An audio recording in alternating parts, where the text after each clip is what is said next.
Hello everyone, in this video we will see how can we return multiple values in Glide Ajax. If you haven't checked out my first video about introduction to Glide Ajax, please click on the top right corner. Also, if you are liking my content, please subscribe to my channel and don't forget to hit that like button. For returning multiple values, we'll be using two JSON functions. The first one is json.stringify, which takes object as a parameter. So basically this function is used to convert objects into strings, and we will see that in our coding tutorial in few minutes. The next one which we'll be using is json.parse. So it will convert that particular string to an object again.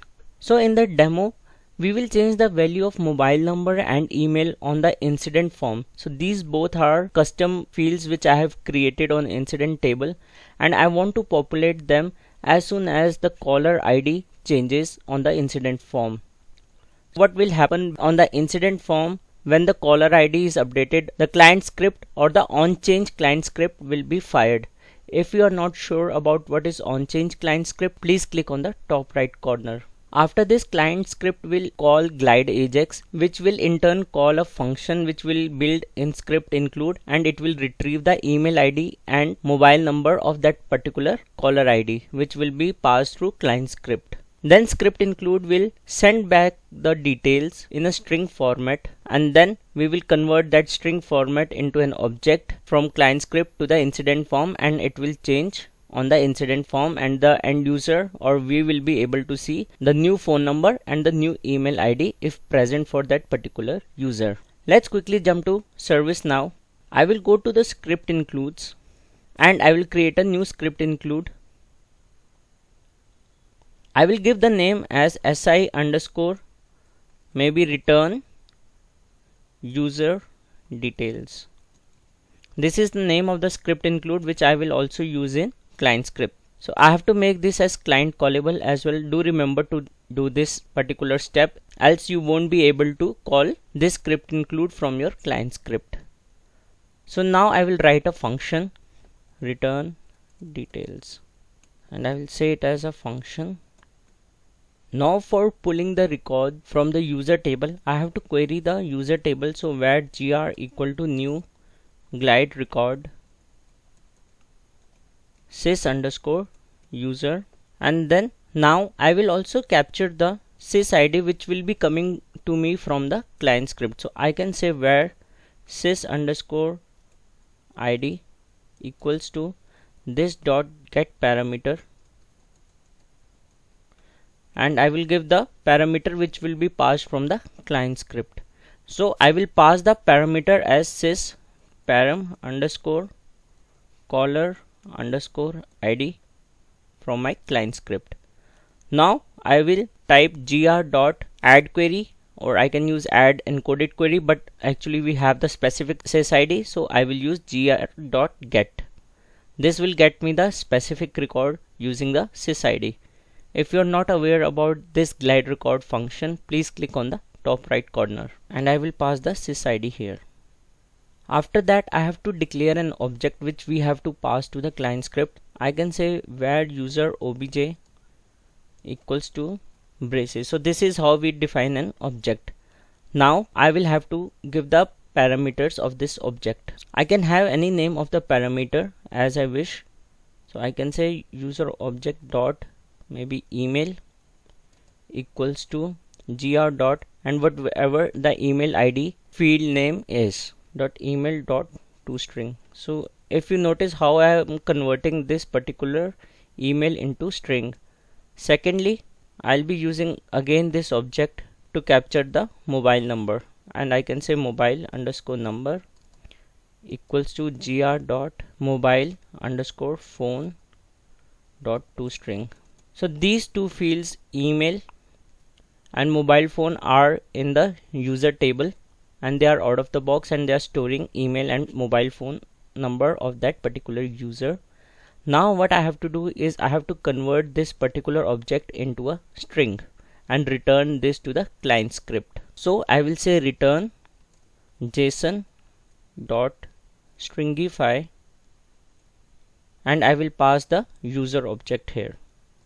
So this particular line of code will actually convert this object to a string and it will return to the client script.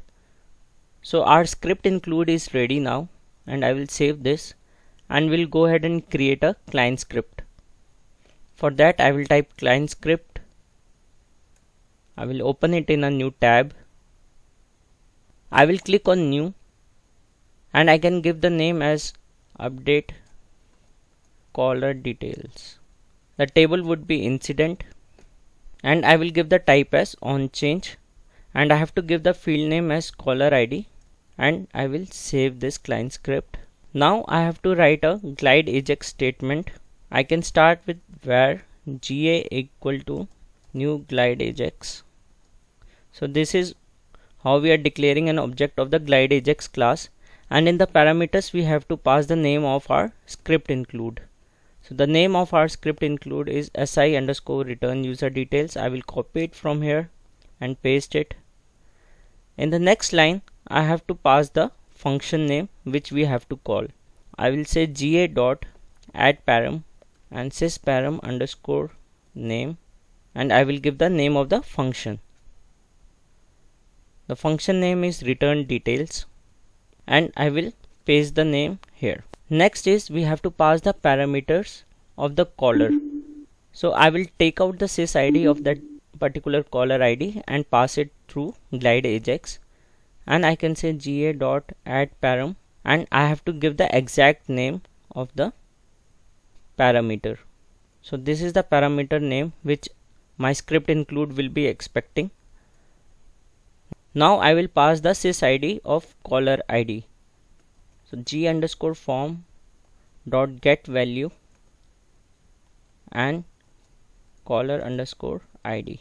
Next we have to use a callback function to retrieve the values from the script include. So I'll say ga dot get xml, and I will pass the name of the callback function, and I can use the name display user values.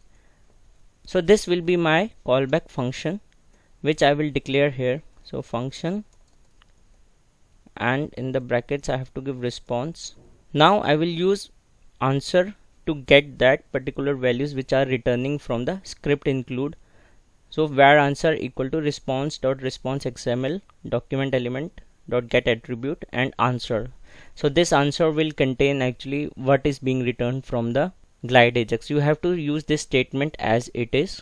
After this I will parse this particular string var result equals to json dot parse, and I will use answer here.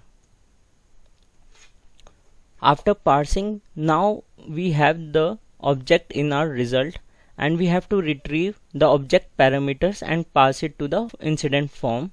I will use g underscore form dot set value, and I will give the name of my custom fields which is u underscore email, and I will retrieve the object as result dot email. And secondly, for the mobile number I will use again g underscore form dot set value, and the name of that field is u underscore alternate underscore mobile underscore number. So this is the name of my custom field on incident form, and I will retrieve the name of the object from here result dot mobile underscore number, which will be passed from the script include.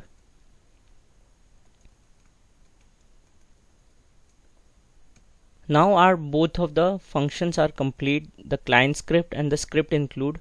We'll quickly go to the incident form and test this out. For that I can go ahead and create a new incident or maybe use an existing one. Let's try to create a new one. Right now the caller ID is empty. If for example I use system administrator, and you can see the alternate mobile number and email have been changed. Let's try again using able tutor,